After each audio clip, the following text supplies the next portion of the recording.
In this video, you're going to learn all you need to know about Pinot Noir.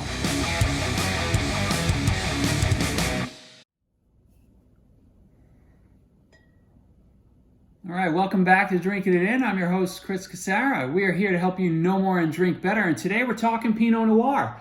I find that so many times I'm actually talking about Pinot Noir alternatives, but this time we're going to talk about the real thing, Pinot Noir.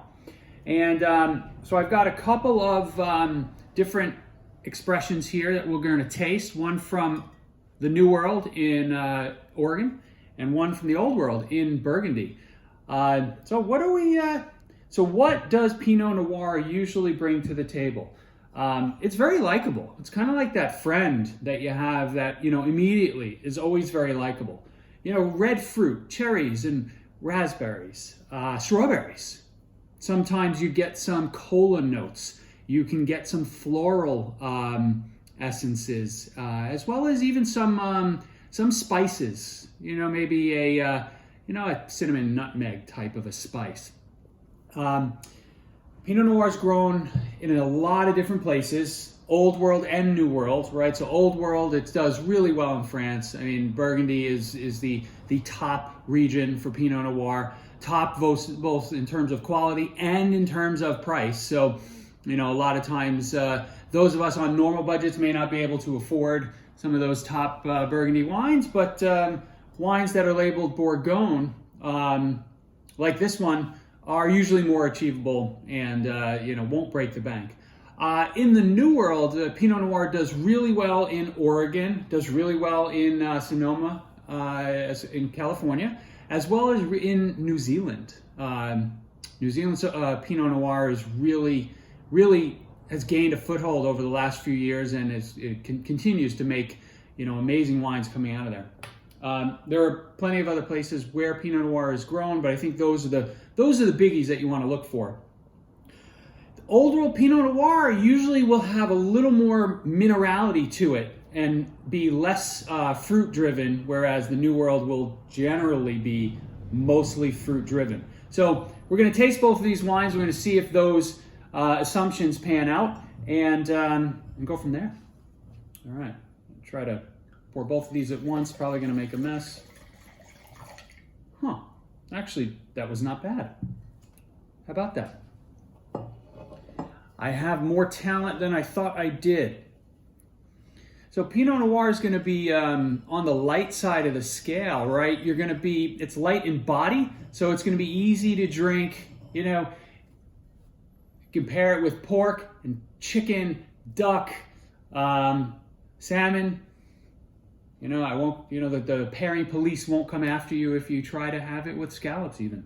All right, I'm gonna start. This is a 2015 Bourgogne Pinot Noir from Domaine Arnoux, and Pere and Fils, so father and son. Isn't that nice? Families working together. Over here, this is a 2010 Saint Innocent Pinot Noir from the Shea Vineyard, which is an amazing vineyard in Oregon. I want this one to get a little more air before we taste it. What's interesting is you're not going to be able to see it. No, you kind of can. You might be able to see it. Is that the 2015 is much redder than 2010 as that's turned a little brown, which maybe is just a sign of the age. Very, very cool. Oh yeah, this guy is just pretty. It's more jammy than I would have thought. It's like a cherry jam, a little strawberry in there. Oh,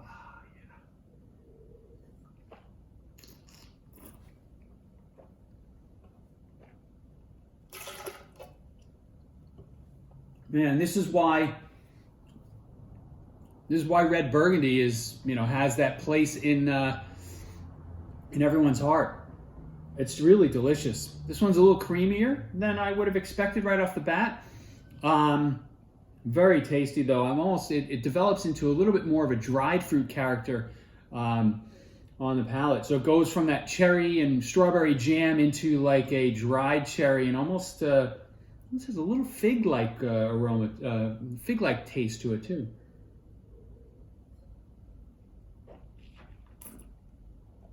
but it's really delicious. nice and acidic. You can tell that this will,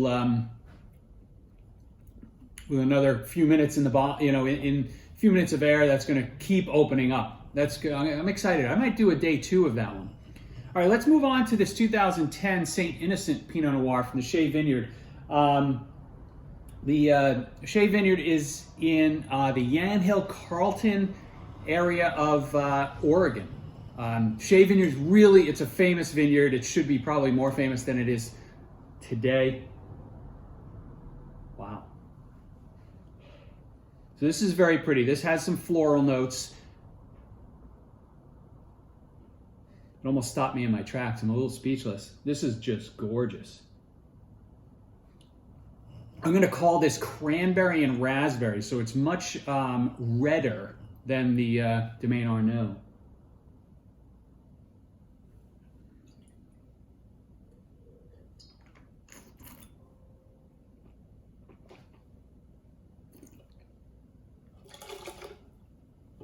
Wow. So this has really developed. I mean, this has been in my cellar / garage / wine locker now for almost 10 years, or for probably about 8 years. It is absolutely stunning. The tart red fruits they're smooth on the palate, and this would just be amazing with any of those foods that I mentioned.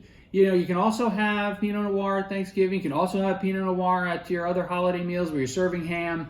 Don't be shy with it, and go enjoy some Pinot Noir. Don't always be looking for the alternative to Pinot Noir. Sometimes it's just good to drink the real thing. I'll see you next time.